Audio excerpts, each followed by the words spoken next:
কুরবানির গরুর গোশত 10 গুণ বেশি মজা করে খাওয়ার নিনজা টেকনিক। আপনি অনেক বেশি মজা করে কুরবানির গোশত খেতে চান তাহলে আজকের ভিডিওটি আপনার জন্য। ঈদের পর থেকে সকাল সকাল নাস্তাগুলো যদি জমজমাটি না হয় কেমন করে হবে, সেজন্যই নিয়ে আসলাম সেরা নাস্তা, যেটা বানাতে কিনা আপনার বেলুন পিড়ি কোনো কিছুই দরকার হবে না, শুধুমাত্র হাত দিয়ে তৈরি করে নিবে। এমন এক টিস্যু রুটি তৈরি করব যেটা কিনা তেল ছাড়া আপনি 5 কেজি গরুর গোশত রান্না করা সেটা খেয়ে ফেলতে পারবেন এক বৈঠকে। 5 কেজি গরুর গোশত খাওয়ার কথা শুনে মাথায় বাজ পড়লো, তাই না?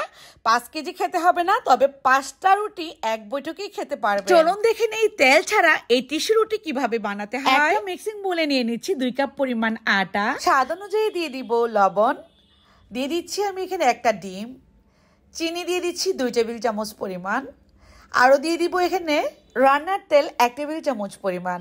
ইস্ট ব্যবহার করব এখানে 1 চা চামচ পরিমাণ। এই ইস্টটা কিন্তু চাইলে আপনারা আমার কাছ থেকে নিতে পারবেন। অনেকেই বলেন যে আপু ইস্ট কোথায় পাবো, ইস্ট ভালো পড়ে না, এমন ফুলে না বা এত সফট হয় না, সেজন্যই বললাম যে আপনারা আমার কাছ থেকে ইস্ট নিতে পারবেন, তবে একদম ফ্রি ভাবে দেব।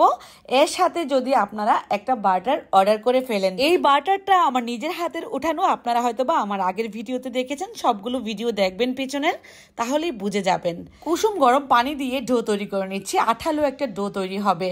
এখন বলবেন যে কিভাবে আপনারা অর্ডার করবেন, তো আমি কিন্তু স্ক্রিনে নাম্বারটা দিয়ে দিলাম, আপনারা চাইলে কল করতে পারেন হোয়াটসঅ্যাপে বা মেসেজেও আমাদের কাছ থেকে অর্ডার করতে পারবেন। একদমই পারফেক্ট ইস্টটা পাবেন, যেই ইস্টটা কিনা আপনি একটা নর্মাল জায়গায় রেখে দিবেন, কোনোদিনও নষ্ট হবে না। উপরে একটু তেল মুছে দিয়ে আমি 10 মিনিট রেস্টে রাখছি এই ডোটা, দেখবেন যে ফুলে ফেপে ডাবল হয়ে গিয়েছে। এই ইস্টটা কিন্তু একদমই জাদুকরি ইস্ট, আমি এটা নিজেই তৈরি করি, আপনারা এটা ফ্রিভাবে পাবেন 1 বোতল, যে বোতলটা দেখিয়েছি। এখন এই ডো থেকে অল্প অল্প করে লেচি নিয়ে আমি হাত দিয়ে স্প্রেস করে একটা রুটি ছড়িয়ে নিলাম, তারপর এর মধ্যে ডেপ ডেপ করে দিলাম, যাতে করে অনেক বেশি ফুলে না যায়, না হয় কিন্তু ফুলে যাবে। আমি এই রুটিটার নাম দিয়েছি ছিঁড়াফাড়া রুটি, তাও আবার তেল ছাড়া ছিঁড়াফাড়া রুটি।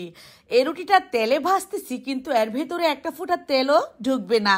চাইলে কিন্তু আপনারা এটা ট্রাই করতে পারেন এবং পরীক্ষিতভাবে দেখতে পারেন যে এর ভেতরে কি তেল ঢুকবে কি ঢুকবে না। যদি চান আপনারা একদম সোনালি বর্ণের করে ভেজে নিতে পারেন, বা যদি চান আপনারা একদম লুচি কালারের, ক্রিম কালার থাকবে এরকম, ঠিক এভাবেও ভেজে নিতে পারেন। 30 সেকেন্ডের মধ্যেই আমাদের এই ছিঁড়াফাড়া তেল ছাড়া রুটিটা তৈরি হয়ে গেল। গরুর পায়া বা নিহারি গরুর গোশতের সাথে এটা কতটা মজা লাগবে, এক বৈঠকে আপনি 5-10টা রুটি খেতে পারবেন, ঠিক এমন তুলুর মতো পাতলা, এটা মুখে দিলেই মিলিয়ে যায়। গরুর গোশতের সাথে যদি এমন নাস্তা না থাকে তাহলে কেমন করে হয়? একবার যদি পরিবারের কাউকে বানিয়ে খাওয়াতে পারেন, দেখবেন যে এবার কুরবানির ঈদের সপ্তাহটা আপনাদের এভাবেই যাবেন নাস্তায়। জম্পেশ এমন নাস্তা থাকলে আর কোনো কথা হবে না, শুধু খাওয়া আর খাওয়া। কেমন লাগলো আজকের রেসিপি কমেন্টে জানাবেন, শেয়ার করে দেবেন। সবাই ভালো থাকবেন, আবার দেখা হবে, সেই পর্যন্ত আল্লাহ হাফেজ।